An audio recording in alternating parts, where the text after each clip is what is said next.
উনি রাত্রিভর ইবাদত করেন, কান্নাকাটি করেন, দোয়া মুনাজাত করেন, ইবাদত করেন, দোয়া করেন, মুনাজাত করেন, কান্নাকাটি করেন। মুরিদানও বহুত আছে। মুরিদান দেখেছে গায়েবী একটি আওয়াজ আসে লাগে শেষ রাত্রে। তো মুরিদানদের মধ্যে সোচ্চার যারা, এরা যায় শুনছে, শুনি দেখেছে কি রে আওয়াজটা তো গায়েবী আওয়াজের মতো লাগে, আওয়াজটা তো হয়েছে ভিন্ন রকমের। শেখ এখান থেকে কান্নাকাটি দোয়া করতেছে। এখন শেখে দোয়া করতেছে, ইবাদত করতেছে, আওয়াজ আসে। কি আওয়াজ আসে? দরিদর দোয়া এ তু মকবুল নিস্ত, বখারি বেরোয়া বজারি বাইস্ত। এটা অর্থ হচ্ছে এই দরবার মধ্যে তোমার কোনো ইবাদত কবুল নাই।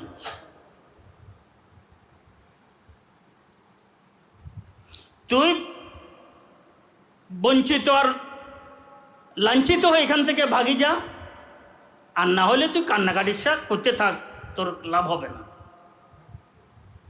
কি এটা? এটা এক কান থেকে দুই কান, দুই কান থেকে চার কান, চার কান থেকে ছয় কান।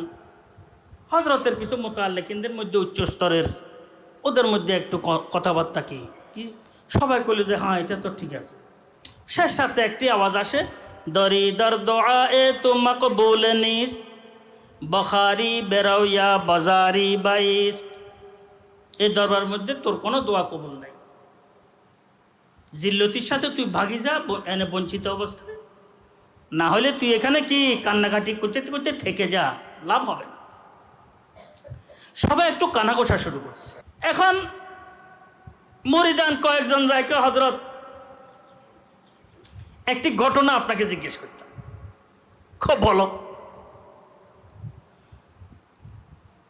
হজরত আমরা হজরতে ইবাদত করেন, আমরাও রাত্রে উঠি, কিন্তু একটি আওয়াজ বাইরের থেকে শোনা যায়। তো আমরা কান লাগিয়ে প্রথমে একজন দুজনে শুনছি, এরপর আমরা চার পাঁচ জনে কান লাগিয়ে শুনছি। আমাদের কাছে লাগে যে এই আওয়াজটি আসতেছে।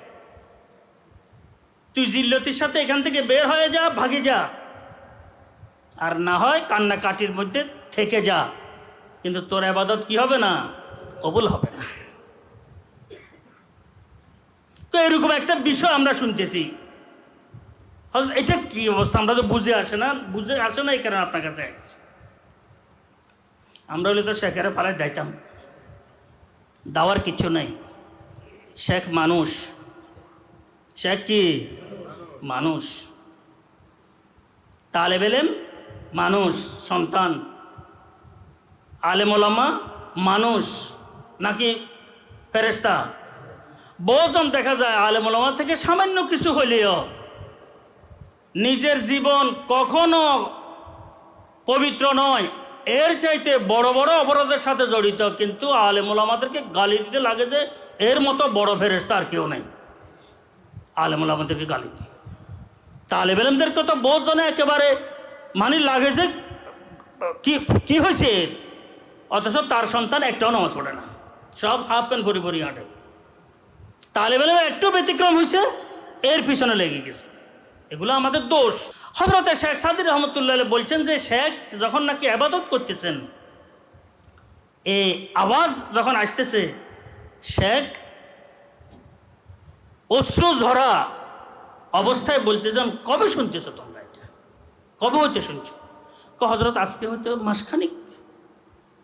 আমি আজকে হইতে বহু লম্বা সময়, আমি ভুলে গেছি, লম্বা সময় এটা শুনতেছি। লম্বা সময় আমি কি শুনতেছি এটা, কিন্তু আমি শুনছি, সব ঠিক আছে, গায়েবী আওয়াজ আসতেছে। ভাই তোমরা বলো আমার জন্য আর কোনো দরবার আছে? তো আমি মাহরুম হইলেও এই দরবারের থেকে মাহরুম হব, আযাব ভোগ করলেও এই দরবারের থেকে আযাব ভোগ করব, লাঞ্ছিত হইলেও এই দরে পড়ে আমি লাঞ্ছিত হব, অন্য দর তো নাই আমার জন্য। তাহলে আমি আর কি কোন দরে যাব? আমি তো বহু কাল থেকে এটা শুনতেছি, তোমরা তো মাসখানিক শুনতেছ, কিন্তু আমার তো কোনো দর নাই, রাস্তা নাই যাওয়ার, যাব না, এখানে পড়ে থাকবো, যাই হবার আছে হবে।